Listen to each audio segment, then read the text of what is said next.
Bună ziua, prieteni, ce faceți? Uite, am ieșit la o țigare pe balcon.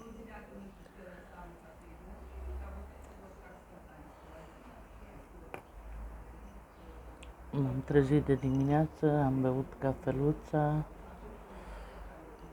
am fost la cumpărături. Vreau să fac o mâncare de cartofi cu oase afumate și am ieșit să fumez o țigare. Voi ce faceți? Sunteți bine?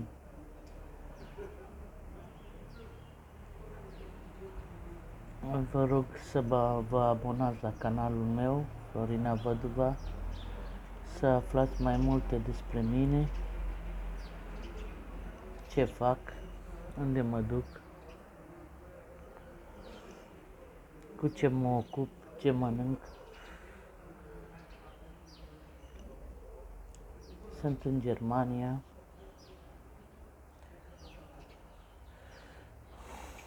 O zi bună, vă mulțumesc și vă aștept să vă abonați.